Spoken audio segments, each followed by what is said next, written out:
Assalamualaikum warahmatullahi wabarakatuh. Seorang teman menyampaikan sharing terkait dengan kondisi sekolahnya sekarang. Beliau adalah seorang kepala sekolah swasta dan beliau menyampaikan bahwa pada masa pandemi ini sungguh sekolah mengalami tantangan yang berat. Salah satu tantangan yang berat adalah terkait dengan masalah finansial, di mana banyak orang tua atau wali murid yang sekarang juga mengalami kesulitan ekonomi, sehingga hal ini mengganggu dalam pembayaran sumbangan sekolah khususnya untuk bulanan. Dan ini juga rentetannya nanti pada pengelolaan penggajian guru, kemudian juga pengelolaan sarana prasarana sekolah. Nah, dalam hal ini bagaimana solusi yang bisa diambil? Memang tidak ada solusi instan pada masa pandemi seperti ini.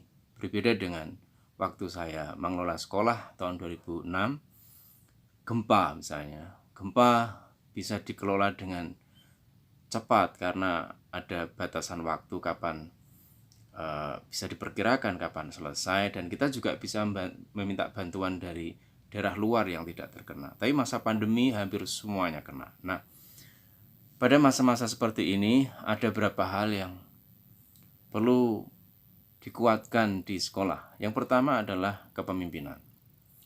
Sekolah membutuhkan strong leadership, kepemimpinan yang kuat. Di sini kepala sekolah diuji kualitasnya. Kepala sekolah ditantang untuk membuktikan bahwa kepemimpinannya memang luar biasa. Itu yang pertama. Yang kedua, kepala sekolah bersama-sama dengan guru harus melakukan komunikasi intensif. Kuncinya adalah pada komunikasi. Sekolah harus menyampaikan dengan orang tua siswa, dengan semua stakeholder terkait dengan keadaan sekolah. Komunikasi menjadi kunci. Kemudian berikutnya adalah sekolah harus segera melakukan rebudgeting. Bagaimanapun rencana yang terkait dengan keuangan, program sekolah yang terkait dengan keuangan harus dikaji ulang. Hal-hal yang tidak esensial untuk sementara dipangkas, kemudian letakkan prioritas itu pada pengelolaan pembelajaran. Berikutnya adalah pada masa seperti ini justru kita harus memperbaiki layanan. Kita tunjukkan kepada stakeholder, terutama kepada orang tua siswa, bahwa sekolah sungguh-sungguh dalam melayani pembelajaran anak-anak mereka, para siswa kita, peserta didik kita. Harus kita layani sungguh-sungguh. Kalau misalnya pembelajaran pakai daring, bagaimana pengelolaan pembelajaran online atau dalam jaringan ini maksimal?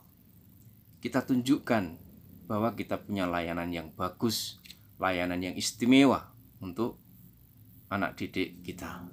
Ini menunjukkan kesungguhan kita kepada mereka. Begitu juga kalau kita tidak atau belum mampu melakukan daring, kalau harus dengan luring atau luar jaringan, artinya ada face to face, barangkali kita harus berinovasi. Mungkin kita ada saatnya berkunjung ke rumah, ada saatnya satu kelompok kita datangi dengan memakai protokol COVID tentu saja. Jadi kita tunjukkan layanan. Lalu bagi sekolah yang berasrama, saya kira ini waktunya untuk melakukan redesign, mendesain ulang terkait dengan asrama, agar nanti ketika waktunya masuk, kita tunjukkan pada orang tua bahwa asrama kita, sekolah kita sudah siap dengan protokol kesehatan terkait dengan COVID-19. Jadi inovasi ini penting. Lalu yang terpenting lagi adalah membangun jaringan, memperkuat bangunan jaringan kita. Jadi ini tantangan dan kesempatan sebenarnya untuk mencari solusi-solusi terbaik terkait dengan kondisi sekolah kita, khususnya sekolah swasta, agar sekolah kita tetap eksis di masa-masa yang seperti ini. Kita semua berharap masa sulit ini segera berlalu.